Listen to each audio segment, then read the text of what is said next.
आप सभी को नमस्कार, सुप्रभात। सार्थक government job point YouTube channel आप सभी लोगों का हार्दिक स्वागत करता है।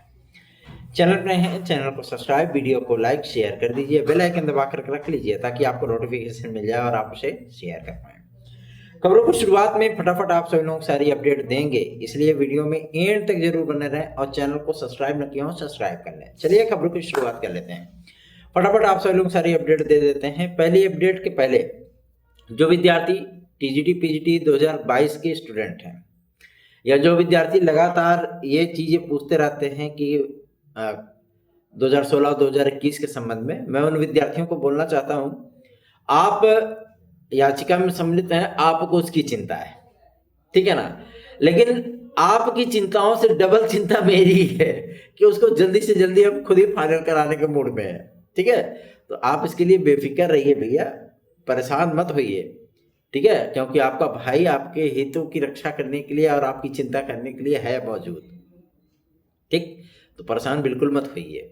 एक हमारी बहन है, कंचन बहन है, अंबेडकर नगर की।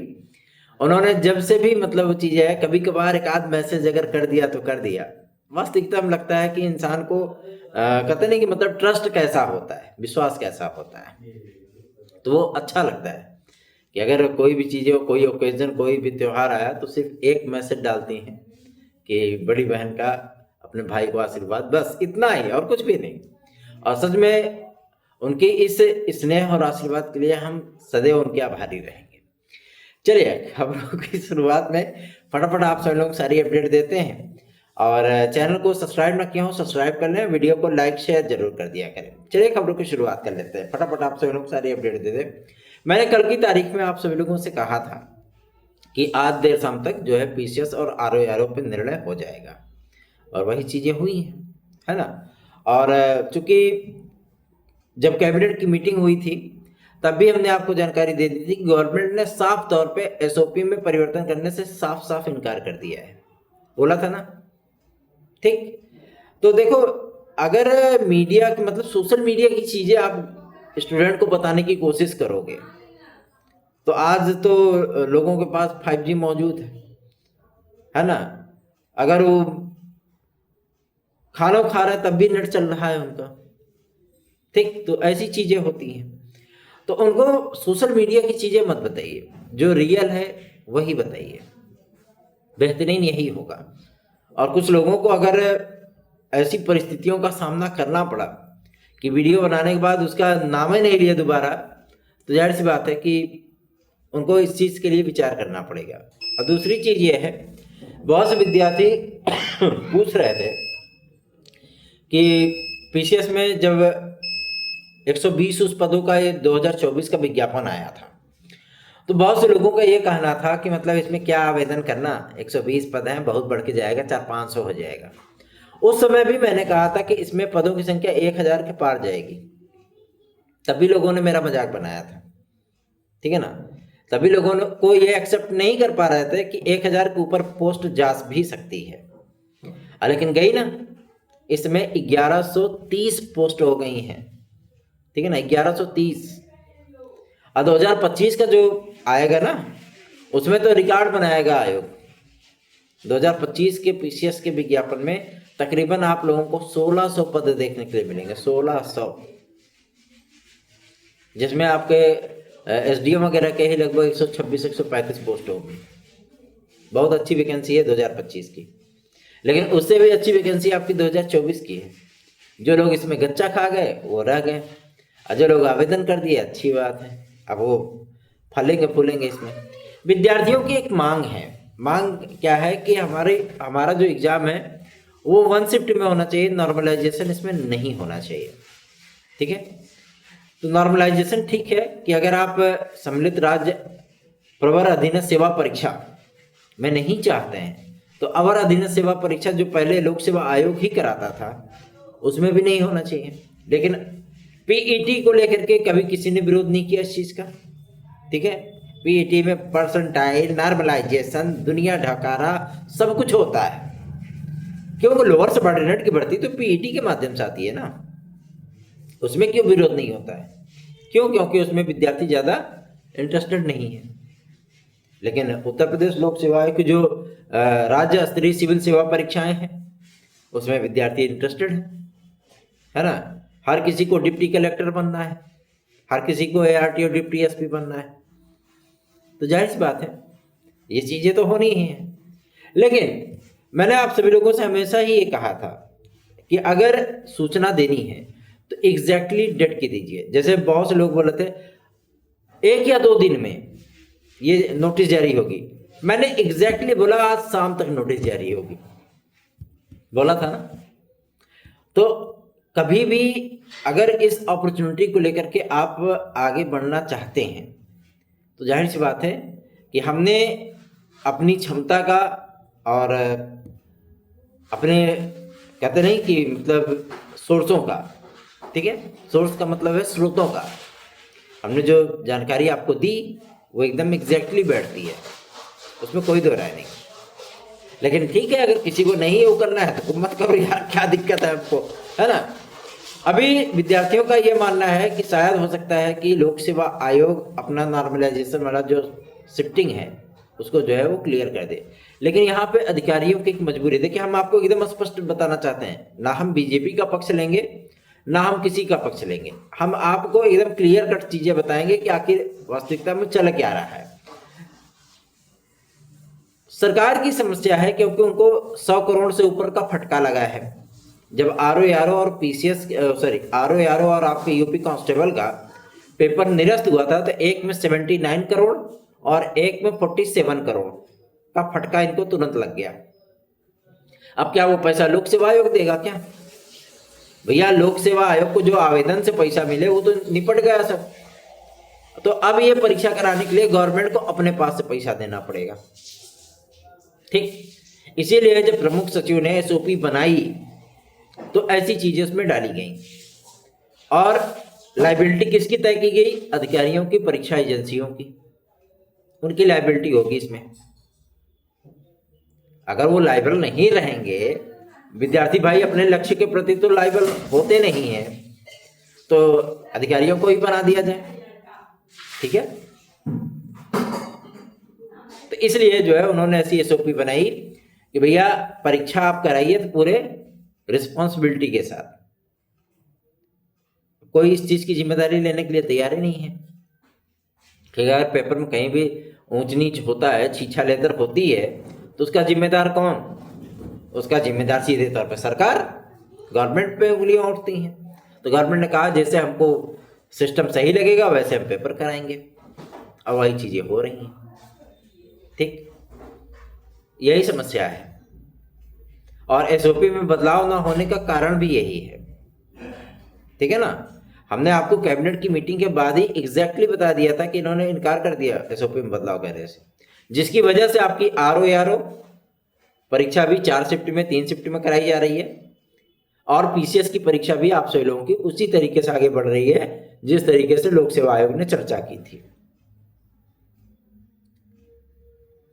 तो आप सभी लोगों को मैं बता दूं कि जो लोग ये बोलते हैं ना कि प्रदेश भर में पेपर करा करके 1 शिफ्ट में बैठाला जा सकता था, बैठाला तो बिल्कुल जा सकता था, यही प्रक्रिया आपकी हमेशा से चली आ रही थी। लेकिन अब समस्या क्या आ रही है कि बहुत ज़्यादा छीछा लेदर हो चुकी है इसमें, ठीक है ना। लेकिन हम विद्यार्थियों का समर्थन करते हैं। 1 शिफ्ट की जो चीज़ें हैं मैं आप लोगों को बता दूं, क्योंकि बहुत से हमारे सीनियर भाई बहनों ने भी हमसे ये चीज़ें बोली थी कि आप भी थोड़ी कोशिश कर लीजिए कि हो सकता है। देखो, हमें एक बात बता दें, अगर आप चाहते हैं कि लोक सेवा आयोग इस पर कोई डिसीजन ले ले, तो मैं एग्जैक्टली आपको बता देता हूँ, लोक सेवा आयोग इस पर डिसीजन कुछ भी नहीं ले सकता। चाहे आप जितना धरना प्रदर्शन कर लो, चाहे जो कर लो, लोक सेवा आयोग कोई फैसला नहीं कर सकता। जब लोक सेवा आयोग के अध्यक्ष और सचिव मुख्यमंत्री महोदय के सम्मुख गए थे और उन्होंने वहां पे SOP में बदलाव करने की बात कही थी और गवर्नमेंट ने सिरे से खारिज कर दिया उसको, ठीक है। दूसरा ये कि आपके अन्य मुद्दों को लेकर के भी जो है मामले आप सभी लोगों को लटका दिए गए, पेंडिंग में डाल दिए गए। तो आप क्या समझ रहे हैं, लोक सेवा आयोग क्या इतनी बड़ी अथॉरिटी अपनी रखता है कि वो शासन के विरुद्ध जाकर के SOP में कोई बदलाव कर दिया, कोई निर्णय कर सकता है? भाई, लोक सेवा आयोग शासन से ऊपर तो है नहीं ना। तो इसमें जो कुछ भी, और एक बात मैं आपका और भी स्पष्ट कर दूं, आपकी अगर प्रक्रियाएं पेंडिंग होती है तो उसमें राजनीति सबसे बड़ा कारण होता है। ठीक है, जो सत्ता पक्ष में है आप उसको छोड़ करके कहीं अखिलेश यादव के पास जा रहे हो, कहीं राहुल गांधी के पास जा रहे हो, है ना, कहीं किसी के पास जा रहे हो, तो जाओ भैया, क्या दिक्कत है। तो इसका क्या होता है कि इसका पोलराइजेशन हो जाता है, जैसे मोदी और योगी जी करते हैं ना, ठीक है, तो उसका पोलराइजेशन हो जाता है कि भर्ती राजनीति वाली है और गवर्नमेंट जस्ट उसका उल्टा करती, क्योंकि उसको भी पता है कि हमारे कौन वोटर है कौन नहीं है। समझ रहा है ना बात। तो राजनीति सब ये जो छुटभैया नेता टाइप के लोग घूमते हैं ना, बार बार जो है मतलब कुछ विशेष चैनलों को अपना बेचारे जो है इंटरव्यू देते रहते हैं, वो वास्तविकता में राजनीति करते हैं, कैसी भी प्रक्रिया करके जो है वो डिले होती रहे, और ये विद्यार्थियों को समझ में नहीं आता है, जिसकी वजह से उनको समस्याएं आती हैं सामने। जो बातें शालीनता पूर्वक, जो बातें शांति पूर्वक आप कर सकते हैं, आप देख लीजिए यूपी कांस्टेबल को लेकर के, यूपी कांस्टेबल के लिए हम सभी लोगों ने थोड़ा जोर लगाया और यूपी कांस्टेबल में उतनी राजनीति नहीं हुई, विद्यार्थी विद्यार्थी ही थे और इको गार्डन में इकट्ठा हुए। हम लोगों ने विधायकों को ज्ञापन दिया, रिक्वेस्ट किया, डायरेक्ट जाकर मुख्यमंत्री से मिले, मामला सलट गया, रद्द कर दिया पेपर गवर्नमेंट ने। ठीक है, वो राजनीति नहीं हुई। अब भाई वो अलग बात है कि चलो ठीक है, यूपी कांस्टेबल का पेपर निरस्त हुआ तो उसी के लपेटे में आपका आरओ भी आ गया, विद्यार्थियों ने दबाव बना लिया तो गवर्नमेंट ने उसको भी रद्द कर दिया। ठीक है ना, क्योंकि चुनाव नजदीक था। ठीक, आप क्या समझते हैं, चुनाव नहीं रहा होता तो क्या गवर्नमेंट जो है पेपर निरस्त करती? नहीं निरस्त करती। यूपी कांस्टेबल तो हो सकता है कि निरस्त कर भी देती, लेकिन आरओ कभी नहीं करती, क्योंकि लोक सेवा आयोग ने अपना दामन पूरी तरीके से पाक साफ दिखाया था कि कहीं कोई पेपर निरस्त आउट नहीं हुआ है। ठीक, कौन अधिकारी नपना चाहेगा भैया। तो राजनीति मत करिए। अगर आपने वास्तविकता में छात्र हित का या अपने हित का की चिंता है तो राजनीति बिल्कुल मत करिए। ठीक है ना, अगर आप राजनीति करेंगे तो जाहिर सी बात है समस्याएं गवर्नमेंट जस्ट उसका उल्टा करेगी, उसमें कोई दो राय नहीं। राजनीति मत करिए। जैसे कुछ लोग पहुंच गए 69,000 के मामले को लेकर के राहुल गांधी को ज्ञापन देने। राहुल गांधी क्या करेंगे भैया, वो कौन सी सत्ता में है? आप अपने पैर पे खुद ही कुल्हाड़ी मार रहे हो ना। जब आप अपने पैर पे खुद ही कुल्हाड़ी मार रहे हो तो जब भुगतो, क्या दिक्कत है। ऐसे ही बहुत से ऐसे गणमान्य सदस्य लोग हैं जो कि क्या करते हैं कि डायरेक्ट पहुंच जाएंगे अखिलेश यादव के पास, उनको ज्ञापन देंगे, राम गोपाल यादव जी के पास, उनको ज्ञापन देंगे, सपा के विधायकों सांसदों को ज्ञापन देंगे। वो लोग क्या करेंगे भैया, क्या कर सकते हैं वो जो सत्ता पक्ष में, जिनसे आपका कार्य सिद्ध हो सकता है। भाई कल को सत्ता में समाजवादी पार्टी आ सकती है तो आप उसको ज्ञापन दीजिए तो समझ में आता है, लेकिन जो ऑलरेडी सत्ता से बाहर है और जो सत्ता में, आप उसके लिए प्रयास करिए ना, क्योंकि बातें वही सुनेगा, वही काम करेगा और आपको काम होने से मतलब है, आपके हित सधने से मतलब है। राजनीति करने की क्या जरूरत है। ठीक है, तो आप लोगों को मैं ये बता दूं, वन शिफ्ट को लेकर के बहुत से विद्यार्थियों ने पूछा कि आपका समर्थन है कि नहीं है। तो देखिए, छात्र हित के लिए ही ये मेरा चैनल है और छात्र हित के लिए मैं काम करता हूँ, इसलिए वन शिफ्ट में मेरा पूरा पूरा समर्थन है। आप लोग अगर वन शिफ्ट चाहते हैं, इसके लिए मैंने भी प्रयास किए हैं, ठीक है ना, लेकिन वो प्रयास आप सभी लोगों को अब सफल बनाना पड़ेगा। ये ट्विटर ट्रेंडिंग करा करके, डिजिटल स्ट्राइक करके, ये सब कुछ जो है मतलब ख्याली पुलाव जैसे हैं। आज के दौर में कौन कितने लोग, ये बताइए, आज के दौर में अगर कोई वीडियो वायरल होती है, कितनी पब्लिक है कि जो कि उसको ज़्यादा समय तक ध्यान देती है, याद रखती है, सब भूल जाते हैं। आज का ज़माना ट्रेंडिंग का ज़माना है, ठीक है ना। तो आप इसमें ये चीज़ें नहीं इन्वॉल्व कर सकते कि आपने डिजिटल स्ट्राइक कर ली, 2 लाख 3 लाख 5 लाख ट्वीट हो गए, नंबर 1 ट्रेंड कर गया, तो उससे जो है गवर्नमेंट को कोई फ़र्क पड़ेगा? उससे गवर्नमेंट को कोई फ़र्क नहीं पड़ता है, क्योंकि हमेशा ट्विटर खोल के नहीं बैठे रहते वो लोग। ठीक है, सिस्टम में जाएंगे तब आपको पता चलेगा, हमेशा ट्विटर नहीं देखता कोई दिक्कत नहीं है। और वैसे भी इसमें लोकसभा या विधानसभा का कहीं कोई चुनाव नहीं है। और ऐसा भी नहीं है कि केवल उत्तर प्रदेश एक इकलौता ऐसा राज्य है जहाँ पे रोजगार की समस्या है या परीक्षाओं की समस्या है। लगभग सभी राज्यों में ऐसी चीजें हैं। जहाँ कहीं कांग्रेस गवर्नमेंट में पावर में है वहाँ भी यही समस्या है, जहाँ पे अन्य पार्टियां हैं पावर में वो भी वहाँ पे समस्या है, और जहाँ पे बीजेपी है वहाँ पे भी यही समस्या है। तो मुद्दे की बात यह है कि छात्र हित के लिए राजनीति को किनारे करना पड़ेगा, तब आपकी मांगें सुनी जा सकती हैं। अगर इसका राजनीतिकरण हुआ तो जाहिर सी बात है आपको समस्याएं झेलनी पड़ेंगी फिर। और इन्हीं सारी चीज़ों से हम हमेशा ही बैकआउट करते हैं, दूर रहते हैं, क्योंकि बहुत से मंच वगैरह के जो है मतलब अध्यक्ष वगैरह हैं जो कि कहते हैं कि आपको इसका सपोर्ट करना है कि नहीं करना है। भाई मैं राजनीति नहीं कर सकता, सीधी सी बात। मेरा कार्य है छात्र हित, मेरा कार्य है विद्यार्थियों की समस्याएं अधिकारियों तक और शासन प्रशासन तक पहुंचाना, और वही चीज़ें मैं करता हूँ। मुझे हो हल्ला करना या अनशन पे बैठना या धरना प्रदर्शन में बैठ करके जो है मीडियाबाजी करना, ये सब पसंद नहीं है बिल्कुल भी। मैं जो कार्य करना चाहता हूँ शालीनतापूर्वक शांतिपूर्वक जो चीज़ें हो जाती हैं और विद्यार्थियों को उसका सकारात्मक रिजल्ट भी मिल जाता है और मिलता ही रहेगा, कोई दिक्कत नहीं है, ठीक है ना। बहुत से लोग जो है इस चीज़ को लेकर के मैसेज करते हैं कि आप समर्थन नहीं करते हैं, आप कभी आंदोलन में नहीं आते हैं, आप ये नहीं करते हैं। क्या मतलब है हो हल्ला करके? जब मेरा कार्य वैसे ही हो जाएगा तो हम जाकर के वहाँ पे जिंदाबाद मुर्दाबाद अहमदाबाद इस्लामाबाद काहे चिल्लाएं? सीधी सी बात। वन शिफ्ट को लेकर के मैं आप लोगों को बता दूं, अगर निर्णय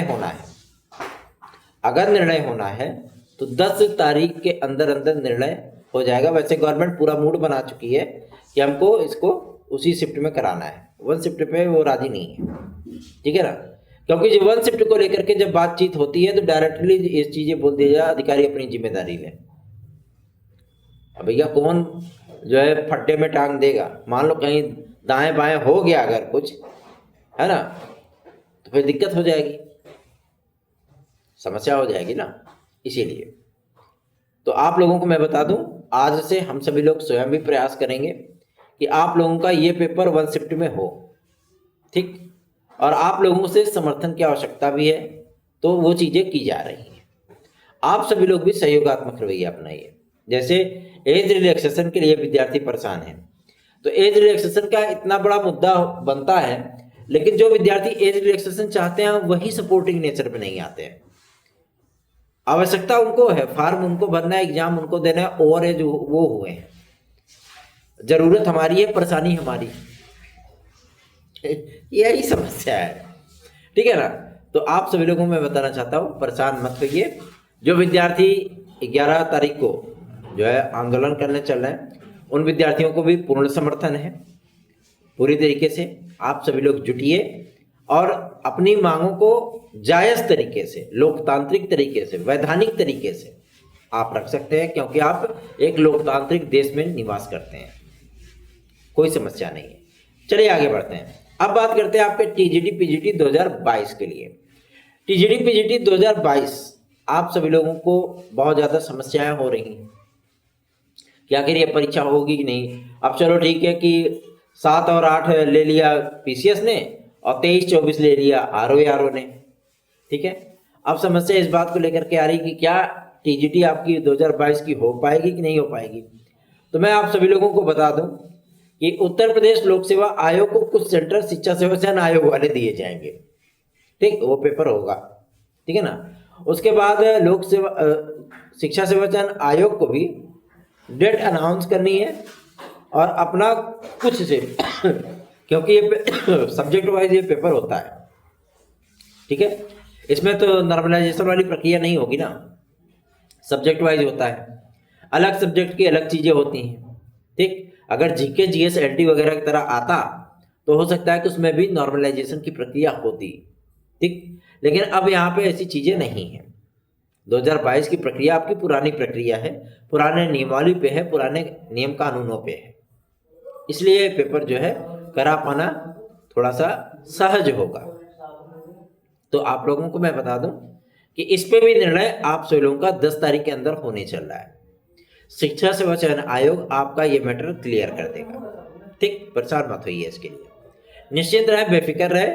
आप लोगों को जैसे रियल और ऑथेंटिक अपडेट्स सार्थक गवर्नमेंट जॉब पॉइंट के माध्यम से दी जाती है, उसी तरीके की बातें आप सभी लोगों तक पहुंचाई जाएंगी और आप लोगों के लिए सार्थक प्रयत्न भी होंगे। बहुत से विद्यार्थियों को पता है कि हमारी जानकारी कभी भी असत्य नहीं होती। जो भी जानकारी आप सभी लोगों को शासन लेवल की दी जाती है वो एकदम एग्जैक्ट होती, परफेक्ट होती, एक्यूरेट होती, एकदम टनाटन होती है। ठीक है, इसीलिए विद्यार्थी जुड़ते हैं ना हमारे साथ, इसीलिए विद्यार्थियों को ट्रस्ट होता है कि हाँ भाई की जानकारी हमेशा सही होती है। चिंता ना करिए, जैसे हमने आप सभी लोगों को सारी डेट अपडेट की है वैसे ही आप सभी लोगों को टीजीटी पीजीटी की परीक्षा तिथियां भी बता दी जाएंगी। आप निश्चिंत रहिए, 10 तारीख तक का वेट कर लीजिए। ठीक, क्योंकि 10 तारीख के पहले पहले आप लोगों को ये चीज़ें 10 तारीख तक ये चीज़ें आपकी कंफर्म हो जाएंगी, क्लियर हो जाएंगी। तो चिंता ना करें, बेफिक्र होकर के, निश्चिंत होकर के चैनल को अधिक से अधिक सपोर्ट करिए, क्योंकि आप सभी लोगों का सहयोग, आप सभी लोगों का समर्थन बेहद मायने रखता है। जब तक आप सभी लोग सहयोग नहीं करेंगे, जाहिर सी बात है हम सभी लोगों का उत्साह भी डावाडोल होता रहेगा। तो उत्साहित होकर के समर्थन करिए। रही बात 11 नवंबर के उस आंदोलन को लेकर के, तो हमारा पूर्णतः समर्थन है और पांडे जी को भी समर्थन है, क्योंकि वही मुखिया बनने चल रहे हैं। हमारे भी टीम के सदस्यों ने पूर्णतः समर्थन देने का वादा किया है, तो आप लोग बिल्कुल भी निश्चिंत रहें इसके लिए। ठीक है ना, हमारा पूर्णतः समर्थन है और हम लोग जनप्रतिनिधियों से मिलकर के इस पर दबाव बनाने का कार्य भी करेंगे। ये डिजिटल स्ट्राइक वगैरह से कुछ उखड़ने वाला है नहीं, सीधी सी बात है। चलिए आगे बढ़ते हैं। अब बात करेंगे एक और महत्वपूर्ण मुद्दे को लेकर के, जो कि संबंधित है आप सभी लोगों का एलटी ग्रेड और जीआईसी प्रवक्ता के लिए। बहुत से ऐसे भी विद्यार्थी होते हैं जो पूछते हैं कि आपने ये डेट बताई एलटी ग्रेड जीआईसी प्रवक्ता के लिए। मैं आपको बता दूं, एलटी ग्रेड और जीआईसी प्रवक्ता के लिए अध्याचन भेजने की जो प्रक्रिया है उसके लिए 4 दिन, ठीक है ना, मैं 3 दिखा रहा हूँ, नहीं 4 दिन, 4 दिन के लिए समय सीमा तय की गई है। लोक सेवा आयोग अपना स्टैंड क्लियर करेगा 9 तारीख के अंदर।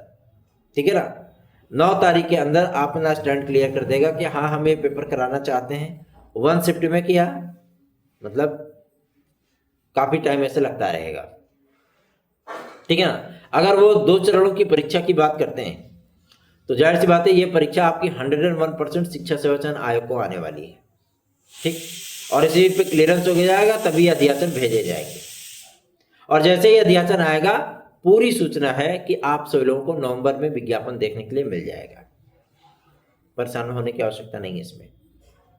ठीक है ना, वैसे भी इस समय कहते नहीं कि चुनावी प्रक्रिया की आड़ ले लेते हैं अधिकारी लोग, लेकिन उनको ये भी नहीं पता होता है कि विद्यार्थी ऐसा थोड़ी ना है कि बस खा करके सोने वाले विद्यार्थी है, वो भी पढ़े लिखे इंसान होते हैं, ऐसा नहीं है।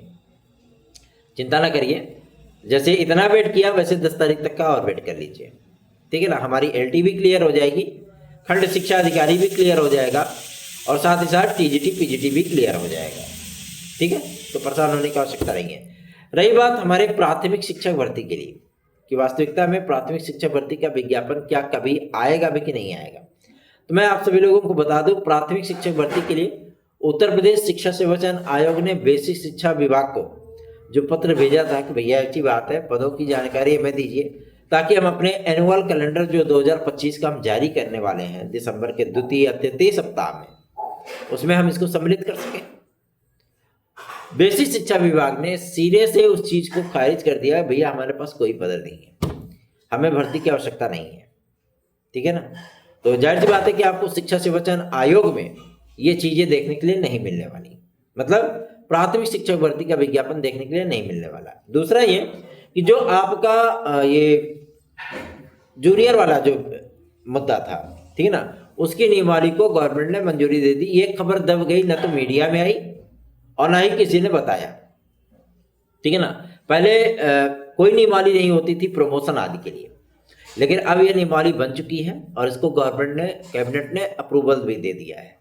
अब आप लोगों को 50% पद, ठीक, प्रमोशन के माध्यम से, और 40% पद आप सभी लोगों को लिखित परीक्षा के माध्यम से, और 10% पद जो है समायोजन के लिए, जैसे मान लीजिए कि मृतक आश्रित दुनियादारी, ये वो, इन सारी चीजों के लिए रिजर्व रखी जाएंगी।